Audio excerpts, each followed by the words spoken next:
ভিজুৱেলছখিনি দেখাৰ পিছত বহুতে হয়তো ভাবিব যে কিমান পৰ্যায়ৰ নিম্নমানৰ কাম কৰিলে এনে পৰিণতিৰ হয় বা এনে পৰিণতিৰ ফল ভুগিবলগীয়া হয়। এতিয়া প্ৰথম কথাটো হৈছে যে চিৰিপুৰীয়া ঘাটৰ পৰা অৰ্থাৎ দিখৌমুখৰ চিৰিপুৰীয়া ঘাটৰ পৰা আজানপীৰ দৰগাহ হৈ ৩৭ নম্বৰ ৰাষ্ট্ৰীয় ঘাইপথত সংযুক্ত কৰা এটা ব্যৱস্থা ২০২০ চনত সেই মুখ্যমন্ত্ৰী ডক্টৰ হিমন্ত বিশ্ব শৰ্মাই আহি ইয়াত আধাৰশিলা স্থাপন কৰিছিল। মই ভিজুৱেলছসমূহ দেখুৱাই যাম যে চিৰিপুৰীয়া ঘাটৰ পৰা আজানপীৰ দৰগাহ সংযোগী যিখন দলং, এই দলংখনৰ এষ্টিমেট আছিল, আবণ্টিত মূল্য আছিল ১৮ কোটি টকা।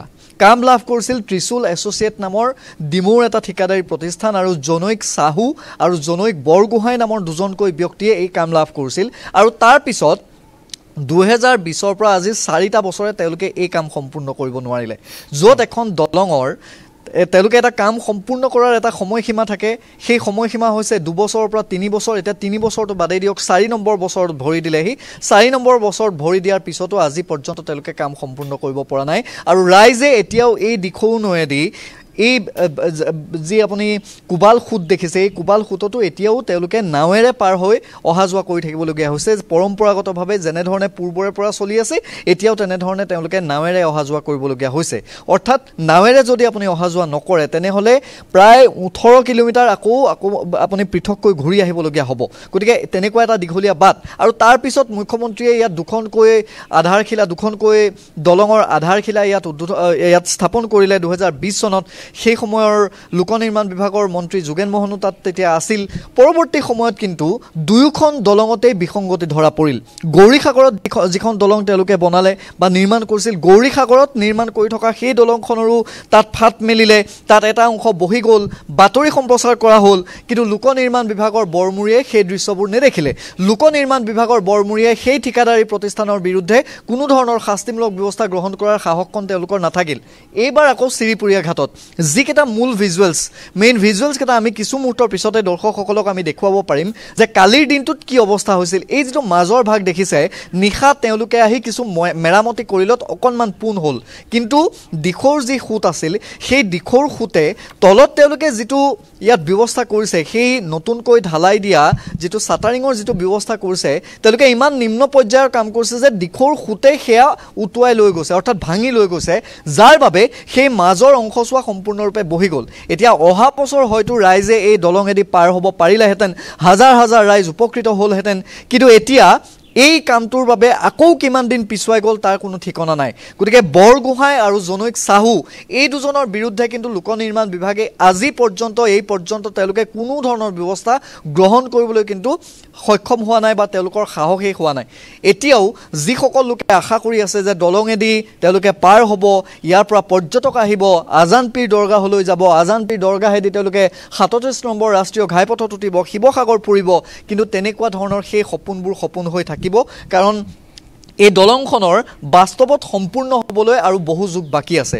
স্থানীয় মই দুজন ব্যক্তি দেখিছোঁ, তেওঁলোকে অথনিৰ পৰা এই গোটেই ব্যৱস্থাটো যিহেতু আপোনালোকে কালিও দেখিছে, কালি কি হৈ আছিলে, কালি অৱস্থাটো কেনেকুৱা হৈছিল? কালিতো আমি পাৰ হ'বলৈ আহিছিলোঁ, তাৰপৰা আহোঁতে এইফালৰ পৰা ধৰি লওক লাহে লাহে এইফালে এই মানে পাহি কাঠৰ এইভাগে হোটেল লৈ আহিছে আৰু তাৰপিছত আৰু আমি ওপৰলৈ উঠিলোঁ, তাৰপৰা কমানে মানে মেককৈ এইফালে চলাই লৈ আহিছে আৰু তাৰমানে এইটো নতুনকৈ বনোৱা হৈছে? নতুনকৈ। তাৰপিছত কিমান বহিছিল কালি অলপমান এইফালৰ বিমটো এনেকৈ বহিছে আৰু অলপমান। ৰাতি তেওঁলোকে ৰিপেয়াৰিং কৰিছে, আকৌ সেই চিক টানিলেহি বুলি কৈছে ৰাতি। আপোনালোকে আশা কৰেনে দলংখন হ'বগৈ, আপোনালোকে দলঙেদি অহা যোৱা কৰিব? আমি ভাবিছিলোঁ ২০২৪ চনত হ'ব বুলি, কিন্তু এতিয়া এই দলংখনৰ অৱস্থা ইয়াত আপুনি দেখিছেই। এই কালি প্ৰবল খুঁটে আপোনাৰ এইবোৰ ভাঙি লৈ গ'ল। এতিয়া কি হয় আৰু ২০২৪ চনত নহ'ব চাগে, আকৌ কেতিয়া হ'ব আমিতো ইমান নাজানিম। কাম কাজৰ নমুনা দেখুৱাম। ফটো সাংবাদিক শশাংকই দেখুৱাব যে এই দলংখনৰ এই যিখিনি নিৰ্মীয়মান অংশ, এই নিৰ্মীয়মান অংশখিনি তেওঁলোকে ৰাখিবৰ বাবে কি পৰ্যায়ত কাঠৰ টুকুৰা লগাইছে বা কাঠৰ কুণ্ডাৰ চাইজ দেখিলে আপুনি আচৰিত হৈ যাব। এনেকুৱা সৰু সৰু যিসমূহ কাঠ সেই কাঠৰ কুণ্ডা য'ত তেওঁলোকে বৃহৎ কাঠৰ কুণ্ডা তেওঁলোকে লগাব লাগে যাতে খুঁটে ভাঙি নিব নোৱাৰে, খুঁটে লৈ যাব নোৱাৰে। তাত বাৰু আপোনালোকে ভাবেনে যে এইসমূহ কাঠৰ সৰু সৰু কাঠে এই দলঙৰ নতুনকৈ নিৰ্মাণ কৰি থকা এই নতুন অংশখিনি ৰাখিব পাৰিব? নহয়, এইটো কেনেকৈ হ'ব? আপুনি চাওক, এইবোৰ সৰু সৰু কাঠ, এইবোৰ অকণমানি ইমান সৰু কাঠে কেনেকৈ তাহাঁতক এই প্ৰবল সোঁতত আপোনাৰ ৰাখিব পাৰিব? ইমান সোঁতত এইটো সম্ভৱেই নহয়। আৰু তেওঁলোকে বাৰিষা ছিজনত যদি খৰালি ছিজনত অলপ সোনকালে কৰিলেহেঁতেন তেতিয়া অলপ ভাল হ'লহেঁতেন। সেইটোৱে মূল কথা। তেওঁলোকে খৰালিত কাম নকৰে, তেওঁলোকে বাৰিষাত কাম কৰিবলৈ আহে। তেওঁলোকে বাৰিষাত কাম কৰিবলৈ আহি এনেকুৱা ধৰণৰ নিম্ন মানদণ্ডৰ কাম কৰে। এবাৰ আমি সোঁতটো দেখুৱাম, ফটো সাংবাদিক শশাংকই দেখুৱাব যে দিখৌৰ যিটো প্ৰবল সোঁত, কাৰণ লাহে লাহে এতিয়া বাৰিষা নামি আহিছে, বৰষুণ আহিছে, বৰষুণ হোৱাৰ লগে লগে বাৰিষা যিটো সোঁত সেই সোঁতটো যথেষ্ট বৃদ্ধি পায় বা যিটো জলস্ৰোত সেই জলস্ৰোত যথেষ্ট বৃদ্ধি পায়। আৰু সেই জলস্ৰোতে এই দলংখন মাত্ৰ খুব বেছি আধা কিলোমিটাৰ এই দলংখন তেওঁলোকে ৰাখিব পৰাকৈ নতুনকৈ নিৰ্মাণ কৰা এই দলংখনৰ এই অংশখিনি ৰাখিব পৰাকৈ তেওঁলোকৰ হাতত ব্যৱস্থা নাই। আৰু এটকা দুটকা নহয়, 18 কোটি টকা এই দলংখনৰ আবণ্টিত ধন হৈছে 18 কোটি টকা।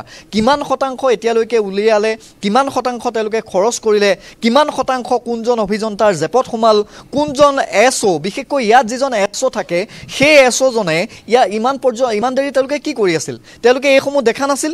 লোক নিৰ্মাণ বিভাগৰ বিষয়ববীয়াই এইসমূহ দৃশ্য দেখা নাছিল নে? তেওঁলোকে ইয়ালৈ নাহে নে? তেওঁলোকে AC ৰুমৰ ভিতৰত বহি কেৱল তাৰ পৰা ফোনত নিৰ্দেশ দি থাকে।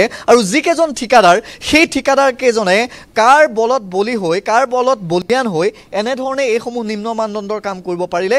এইসমূহ আজিৰ দিনটো ডাঙৰ প্ৰশ্ন। লোক নিৰ্মাণ বিভাগৰ মানুহ, গড়কাপ্তানি বিভাগ অৰ্থাৎ PWD বিভাগৰ মানুহ ইয়ালৈ আহেনে নাই? আপোনালোকে কেতিয়াবা দেখেনে নাই? আহে অলপ, কেতিয়াবা আহে, কেতিয়াবা কিমান সময় থাকে ইয়াত?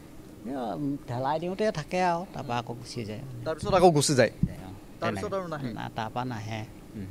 সেয়াই হৈছে বাস্তৱ। ইয়াত তেওঁলোকে যেতিয়া কাম কাজ কৰে, যেতিয়া ঢালাই দিয়ে, মাত্ৰ আহিব লাগে বাৰে তেওঁলোকে কোনোবা এদিন বা দুদিন আহে। তাৰ পৰৱৰ্তী অংশত ইয়াৰ অৱস্থাটো কি হৈ আছে, ইয়াৰ অৱস্থাটো তেওঁলোকে কেনেধৰণে কি কাঠ ব্যৱস্থা কৰিছে, কি কাঠ ইয়াত লগাইছে, কেনেধৰণৰ ইয়াত বাটাম লগাইছে, এই কথাবোৰ চাবৰ বাবে তেওঁলোকে ইয়ালৈ নাহে।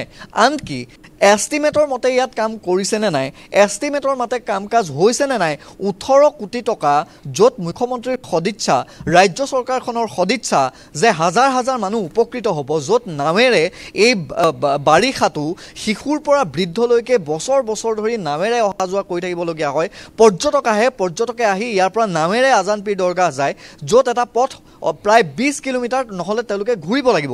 অৰ্থাৎ গেমন দলং হৈ তেওঁলোকে গেমন দলঙৰ তলেদি গৈ তেওঁলোকে বলিয়াঘাট হৈ সেই পথেৰে গৈ তাত আজান পীৰ দৰগাহ চাবগৈ লাগিব। গতিকে এই দলংখনে যথেষ্ট, মাত্ৰ এই দলংখন পাৰ হৈ ইয়াৰ পৰা মাত্ৰ 2 বা 3 কিলোমিটাৰ গতিকে সেয়া আজান পীৰ দৰগাহ।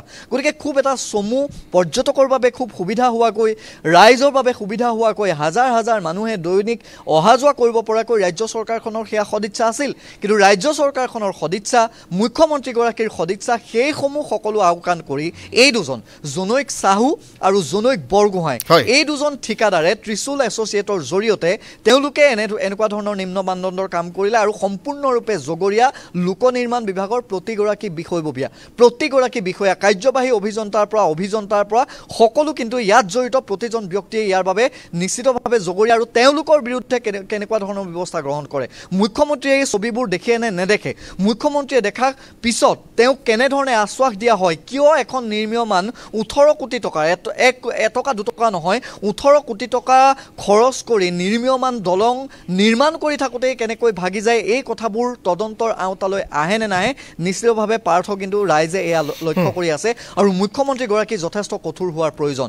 শিৱসাগৰৰ কাৰ্যবাহী অভিযন্তা বৰ্তমান যিগৰাকী আছে, মই জনাত তেওঁ আজিৰ পৰা কেইটামান দিনৰ পূৰ্বে আহিছে, কিন্তু তাৰ পূৰ্বে যিগৰাকী কাৰ্যবাহী অভিযন্তা আছিল, তেওঁৰ কাৰ্যকালত এই দলংখন কিয় সম্পূৰ্ণ নহ'ল, তেওঁৰ কাৰ্যকালত কিয় এই দলঙৰ কাম কাজ, কিয় ৰাইজে দলঙেদি পাৰ হ'ব পৰা নহ'ল, এই কথাবোৰ নিশ্চিতভাৱে তদন্ত যদি দিয়ে তেতিয়াহ'লে হয়তো দোষী কোন নিৰ্দোষী কোন এয়া ওলাব। কিন্তু এটা কথা ঠিক যে শিৱসাগৰৰ লোক নিৰ্মাণ বিভাগৰ এইজন চাহু আৰু এইজন বৰগোহাঁই, এই দুয়োজন ঠিকাদাৰৰ বিৰুদ্ধে কোনো ধৰণৰ শাস্তিমূলক ব্যৱস্থা, কোনো ধৰণৰ প্ৰশ্নবোধক চিন আনিবলৈ যে তেওঁলোকৰ বুকুত সাহস নাই, সেই কথাটো নিশ্চিত। ধন্যবাদ জ্ঞাপন কৰিছোঁ কৌস্তভ সমগ্ৰ বিষয়টো সন্দৰ্ভত সবিশেষ তথ্যখিনি জনোৱাৰ।